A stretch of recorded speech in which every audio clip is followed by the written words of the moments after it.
लोक जनशक्ति पार्टी का विस्तार हो और उनकी इसी सोच को आगे बढ़ाने के लक्ष्य के साथ उनके जाने के बाद निरंतरता में मैंने मेरे पार्टी के हर एक नेता कार्यकर्ता ने कार्य करने का प्रयास किया।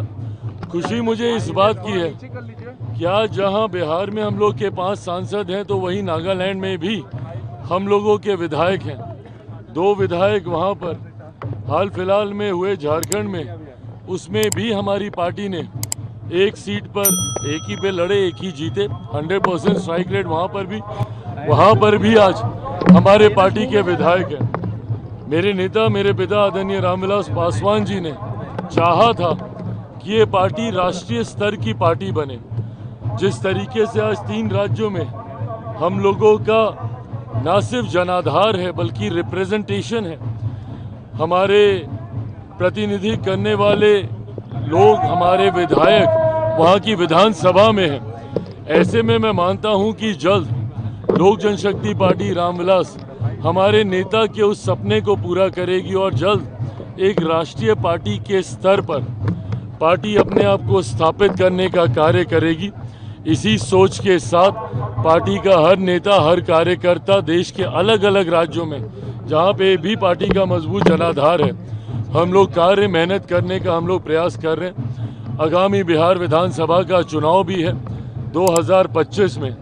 आज उसका भी कहीं ना कहीं शंखनाद श्री गणेश, आज से उसकी भी तैयारी में पार्टी का एक प्रतिनिधि मंडल बहुत जल्द बिहार भर की यात्रा में, पूरे प्रदेश की यात्रा में निकलेगा, जहां अलग अलग जिलों में जाकर वहां पे प्रवास कर न सिर्फ संगठन की मजबूती को देखेगा बल्कि साथ ही संभावित प्रत्याशियों के चयन की प्रक्रिया को भी हम लोग आरंभ कर देंगे।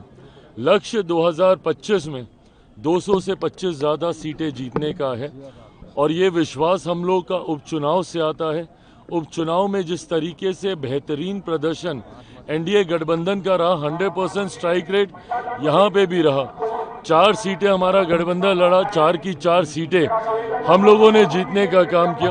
तो मैं मानता हूँ कि आगामी चुनाव परिणामों के बाद जो हम लोग का लक्ष्य है 225 से ज़्यादा सीटें जीतने का, वो भी लक्ष्य प्रधानमंत्री नरेंद्र मोदी जी की सोच के साथ, हमारे मुख्यमंत्री आदरणीय नीतीश कुमार जी के परिश्रम और कार्यों के साथ हम लोग उस लक्ष्य को भी एनडीए गठबंधन सरलता से पूरा कर लेगा। चिराग जी, कोई ऐसी इच्छा जो अभी तक चिराग पासवान पूरा करना चाहते हैं? पिता की कोई ऐसी इच्छा जो चिराग पासवान अभी तक पूरा नहीं? पार्टी को राष्ट्रीय स्तर की पार्टी बनाना, बस इसमें थोड़ा सा जोर और लगाने की कसर बाकी है, बट मैं मानता हूं। और साथ ही में उनके विचारों का प्रदेश बनाना, बिहार फर्स्ट, बिहारी फर्स्ट, अंतिम दिनों में उन्होंने ही इसको एक अंतिम रूपरेखा दी थी। तो बिहार फर्स्ट, बिहारी फर्स्ट के लक्ष्य को आगे लेते हुए अपनी पार्टी लोक जनशक्ति पार्टी रामविलास को राष्ट्रीय स्तर पर लेके जाना। 3 साल बाद पिताजी के कार्यालय में आप आज स्थापना दिवस मना रहे हैं 25वां, कैसा लग रहा है? चाचा सरबन्नी में मना रहे हैं। पुरानी यादें हैं यहाँ की। देखिए, सरकारी व्यवस्था है, सरकारी आवास है, इस पे किसी भी निजी व्यक्ति का अधिकार नहीं हो सकता। बट हाँ, बचपन गुजारा है मैंने यहाँ पे, इस नाते ज़रूर मेरी यादें रही और मेरे लिए ये गर्व की बात है। कल जैसा परिवार के सदस्यों ने, हमारी माँ ने भी कहा, गर्व की बात यह है कि जहाँ से मेरे नेता बैठकर उन्होंने कार्य करने का काम किया, आज उसी जगह पर बैठकर मुझे उन्हीं के विचारों को आगे लेकर जाते हुए अपनी पार्टी को मजबूत करने की जिम्मेदारी मुझे मिली है। तो ये मेरे लिए एक तरफ सौभाग्य की बात भी है, भावुक भी करता है, बट शक्ति भी यही देता है। 25 का चुनाव है और आपके कार्यकर्ता अब आपको सीएम का चेहरा देख रहे हैं। सीएम का चेहरा 2025 के लिए मैं अपने तमाम कार्यकर्ताओं की भावना का ज़रूर सम्मान करता हूं, बट ये एनडीए ने पहले से ही तय कर लिया है कि मौजूदा मुख्यमंत्री नीतीश कुमार जी के नेतृत्व में ही एनडीए गठबंधन आगामी 2025 का चुनाव लड़ने जा रहा है।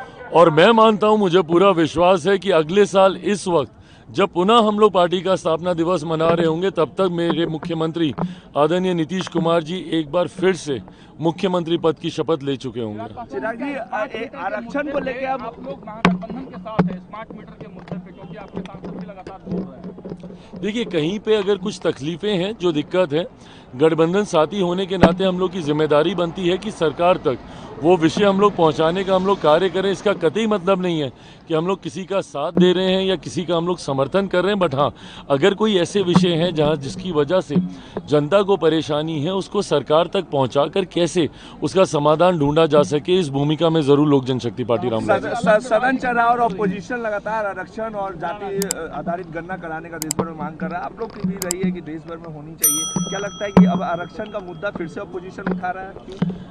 ऑपोजिशन ने इस मुद्दे को हर स्वरूप में उठाने का प्रयास किया। कभी आरक्षण के दायरे को बढ़ाने को लेकर, कभी डराने को लेकर कि आरक्षण समाप्त कर दिया जाएगा। इनकी राजनीति इसके आसपास घूमती रही है। तकलीफ तब होती है कि जब आप सत्ता में आते हैं तो आपके विषय, आपके मुद्दे बदल जाते हैं। जब ये लोग सरकार में आते हैं, केंद्र सरकार में लंबे समय तक राजद रही, उस वक्त इनके समर्थन वाली सरकार थी। क्यों नहीं बिहार को उस वक्त विशेष राज्य का दर्जा दिलवा दिया गया? क्यों नहीं उस वक्त इन लोगों ने जातीय जनगणना करा ली?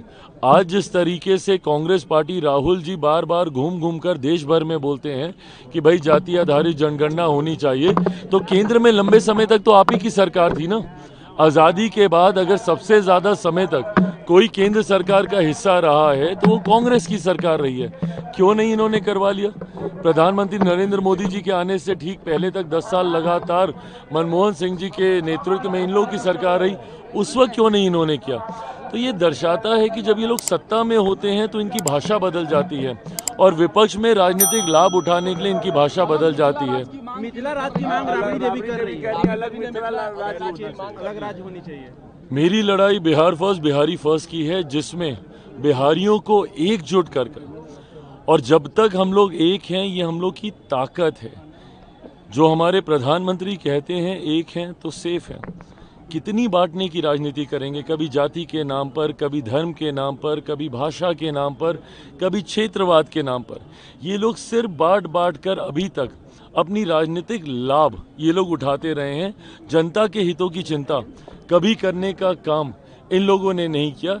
ये एक और बांटने की राजनीति की सोच है जिसमें पुनः लाभ ये लोग सिर्फ अपना ही देखेंगे। हेमंत सोरेन जो ओथ ले रहे हैं, अकेले मुख्यमंत्री जो ओथ लेंगे, बाकी मंत्रियों का भी सूची नहीं दिया गया। मेरी तरफ से बधाई, शुभकामनाएं। प्रदर्शन उन्होंने अच्छा किया, बट हाँ, गठबंधन के साथ उनका प्रदर्शन था। कम से कम इतनी उम्मीद तो जरूर थी हम लोगों को कि घटक दलों से कम किसी ना किसी को साथ में लेते। बट अगर अकेले शपथ ले रहे हैं तो शुभकामनाएं।